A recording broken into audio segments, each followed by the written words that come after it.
النجم 33 و 34 اعوذ باللہ من الشیطان الرجیم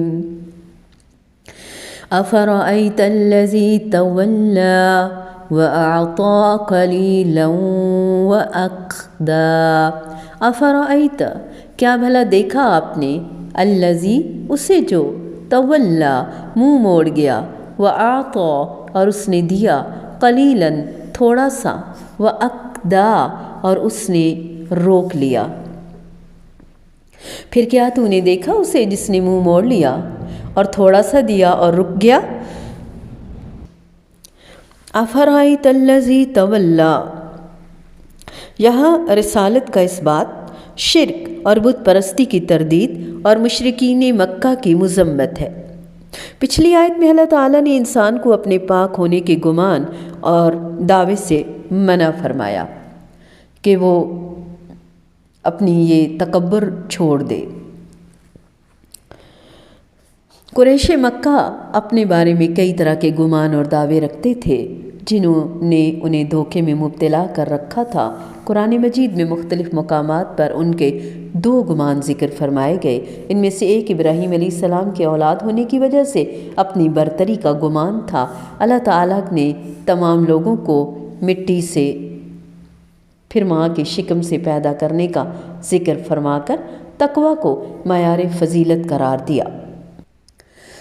اللہ رب العزت ان دنیا پرستوں کو ان کے حال پر چھوڑ دینے کو کہہ رہے ہیں جس میں ان کی ناراضگی عیاں ہے۔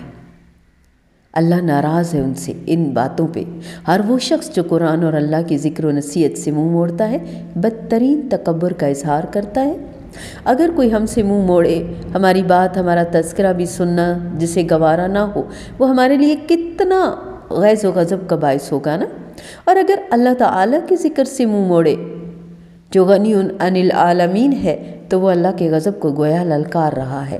اسی لیے وہ لوگ جو دنیا اور اس کے مفادات سے بڑھ کر کچھ سوچنے سمجھنے کے لائق ہی نہیں، انہیں ان کے حال پر چھوڑ دینے کو اور ان پر وقت ضائع نہ کرنے کو بھی کہا جا رہا ہے ان آیات میں۔ یہاں پہ فرمایا کہ ایک کام ان کا یہ تھا کہ انہوں نے عین کعبہ کے اندر ابراہیم و اسماعیل علیہ السلام اور دوسرے بزرگوں کی صورتیں رکھ کر ان کی عبادت کر کے یہ سمجھ رکھا تھا کہ ہمارے یہ وکیل اور سفارشی بڑے زبردست ہیں کہ وہ اپنے نام لیواؤں کو خواہ وہ کچھ بھی کرتے رہیں اپنے دامن میں پناہ دیں گے۔ ایک گمان ان کا یہ تھا کہ کفر کے باوجود انہیں جس طرح دنیا میں نعمتیں ملی ہیں اسی طرح آخرت میں بھی ملیں گی۔ اسی طرح وہ دوسروں کو یہ کہہ کر اسلام قبول کرنے سے روکتے تھے کہ تم ہماری راہ پر چلتے رہو، تمہارے گناہ ہم اٹھا لیں گے۔ یہ سارے دعوے اور گمان اور ان کا نتیجہ یہ تھا کہ آخرت کے عذاب سے بے خوف ہونے کی وجہ سے ان میں دنیا کی شدید ہوس، بخل اور کمینگی آ چکی تھی۔ وہ کچھ خرچ کرتے بھی تھے تو نام نہاد کی خاطر، نمود و نمائش کی خاطر۔ وہ بس اتنا کہ نام ہو جائے، اس سے آگے ان کے ہاتھ کھلنے کے لیے تیار ہی نہ ہوتے تھے۔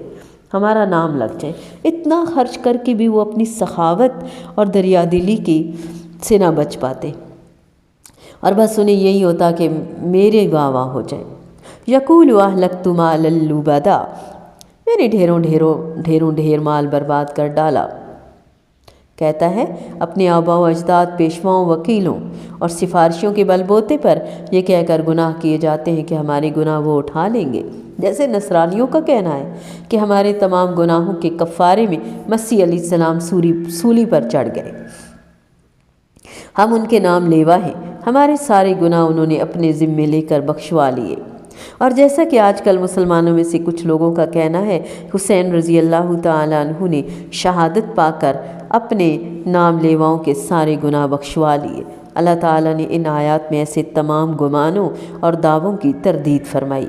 وَأَعْطَى قَلِيلًا وَأَكْدَى، کوئی شخص کنواں وغیرہ کھودنے لگے اور آگے چٹان یا پتھر آ جانے کی وجہ سے کھودنے سے رک جائے تو کہا جاتا ہے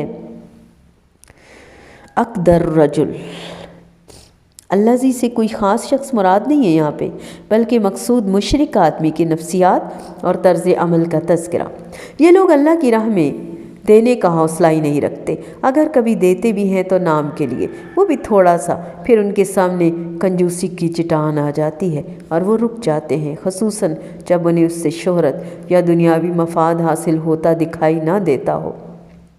فرمایا، کیا تو نے اس شخص کو دیکھا جس نے حق قبول کرنے سے منہ موڑ لیا، کچھ تھوڑا سا مال خرچ کیا اور رک گیا؟ شاہ عبد القادر نے فرمایا، تھوڑا سا ایمان لانے لگا پھر رک گیا۔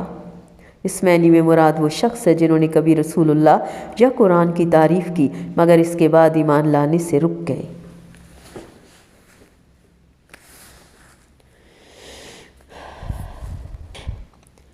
أفرأيت الذي تولى وأعطى قليلا وأكدى أفرأيت الذي تولى وأعطى قليلا وأكدى